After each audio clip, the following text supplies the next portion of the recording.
Hello friends, welcome to Bhuvana's channel 27. இன்னைக்கு நம்ம தொதல் recipe எப்படி பண்ணுறதுன்னு பார்க்க போகிறோம். வாங்க பார்க்கலாம். தொதல் பண்ணுறதுக்கு இன்றைக்கி நான் ஒரு முழு தேங்காய் எடுத்திருக்கேன். அதை இந்த மாதிரி சின்ன சின்ன பீசஸாக கட் பண்ணிக்கோங்க. கூடவே 1/4 கிலோ அளவுக்கு கருப்பட்டி, 1/4 கிலோ சுகர் எடுத்திருக்கேன். பொடியாக நறுக்கின பிஸ்தா பாதாம் எடுத்திருக்கேன். ஒரு 4 டேபிள் ஸ்பூன் சிவப்பு அரிசி மாவு எடுத்திருக்கேன். இப்போது எப்படி பண்ணுறதுன்னு பார்க்கலாம். நம்ம நறுக்கி வச்சுருக்கிற தேங்காய் துண்டுகளை ஒரு மிக்ஸி ஜாரில் சேர்த்துடலாம். கொஞ்சமாக தண்ணி சேர்த்து 2 தடவை அரைச்சி நம்ம 2 முறை பால் எடுத்துக்கணும்.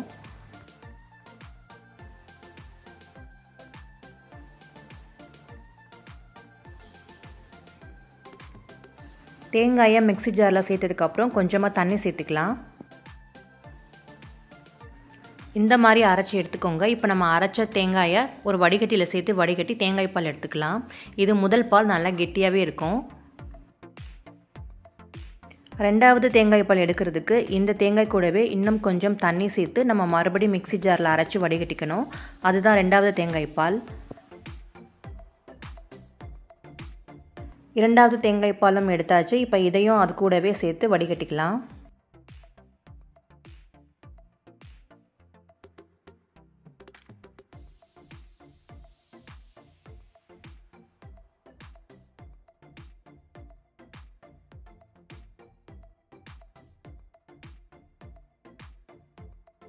$250 கிராம் கருப்பட்டியை ஒரு பாத்திரத்தில் சேர்த்து கொஞ்சமாக தண்ணி சேர்த்து இதை நல்லா கரைச்சிக்கலாம்.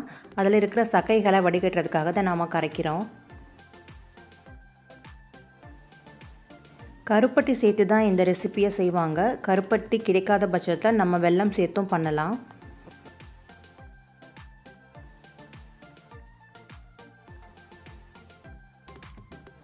கருப்பட்டி நல்லாவே கரைஞ்சிருச்சு. இப்போ நம்ம வடிகட்டிக்கலாம்.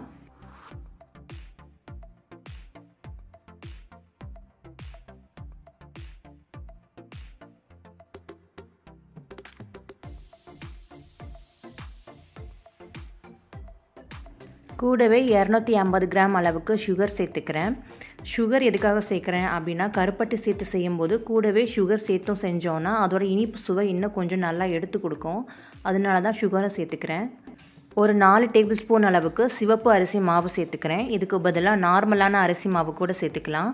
இப்போ இது எல்லாத்தையும் சேர்த்து நல்லா கரைகிற அளவுக்கு மிக்ஸ் பண்ணி விட்டுக்கலாம். கட்டிகள் எதுவுமே இல்லாத அளவுக்கு நல்லா கரைச்சி விட்டுக்கலாம்.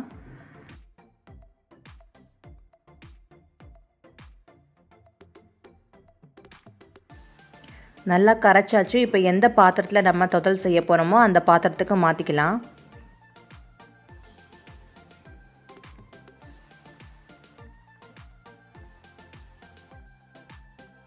ஸ்டவ்வில் வச்சதுக்கப்புறம் லோ ஃப்ளேம்லேயே வச்சுக்கோங்க.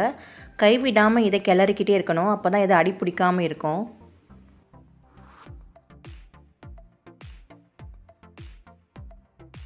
இந்த ரெசிபியை செஞ்சு முடிக்கிறதுக்கு 45 நிமிஷம் வரைக்கும் ஆகும். அது வரைக்கும் நம்ம கைவிடாமல் அப்பப்போ கிளறிக்கிட்டே இருக்கணும்.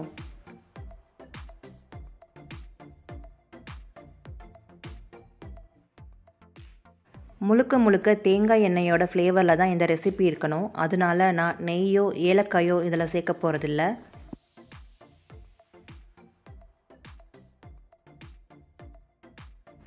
இப்போ பாருங்கள், 10 நிமிஷம் வரைக்கும் நம்ம கிண்டிகிட்டு இருக்கோம். கொஞ்சம் நல்லாவே கெட்டியாக இருக்குது. முன்னாடி இருந்ததை விட நல்லாவே கெட்டியாக இருக்குது.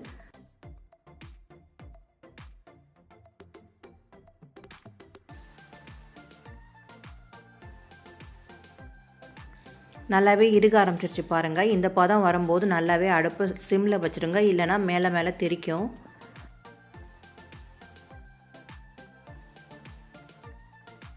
இலங்கையில் ரொம்பவே ஃபேமஸான ட்ரெடிஷ்னல் ரெசிபி இது. அதே மாதிரி கீழக்கரையிலையும் ரொம்பவே ஃபேமஸான ரெசிபி இது.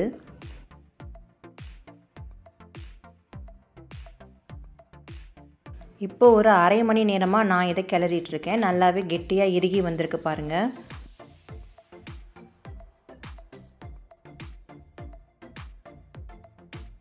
பாத்திரத்தில் ஒட்டாமல் இந்த மாதிரி நல்லா சுருண்டு வரணும். அந்த அளவுக்கு வரைக்கும் நல்லா கிளறிட்டே இருக்கணும்.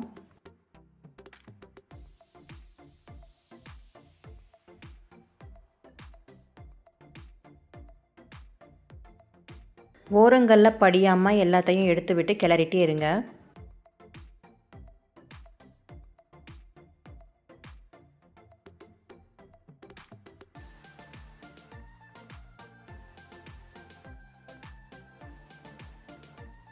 இந்த அளவுக்கு வர நல்லா கெட்டியாக இறுகி வரணும். இப்போ நம்முடைய தொதல் ரெடி ஆயிருச்சு. ஒரு சர்விங் பவுலுக்கு இப்போ மாற்றிக்கலாம்.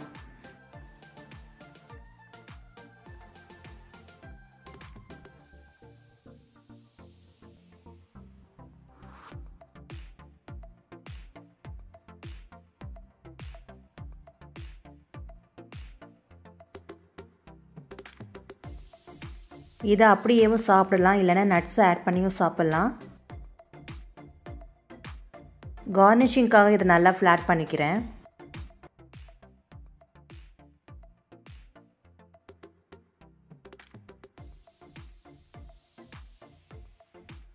இது மேலே பொடியாக கட் பண்ண பாதாம் பிஸ்தா சேர்த்துக்கலாம்.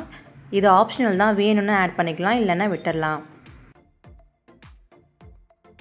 ரொம்பவே சுவையான நம்முடைய தொதல் ரெசிபி ரொம்பவே ஈஸியாக ரெடி பண்ணிட்டோம். நீங்களும் இந்த ரெசிபியை ட்ரை பண்ணி பாருங்கள். சுவை ரொம்பவே அட்டகாசமாக இருக்கும். இதே மாதிரி இன்னும் நிறையா ஸ்வீட் ரெசிபிஸ் நம்ம சேனலில் ஆல்ரெடி அப்லோட் பண்ணியிருக்கோம். அதையெல்லாம் வேணுன்றவங்க செக் பண்ணி பாருங்கள். இந்த வீடியோ உங்களுக்கு பிடிச்சிருந்தா மறக்காமல் நம்முடைய சேனலையும் சப்ஸ்கிரைப் பண்ணிக்கோங்க அண்ட் லைக் பண்ணுங்கள், ஷேர் பண்ணுங்கள். தேங்க்ஸ் ஃபார் வாட்சிங்.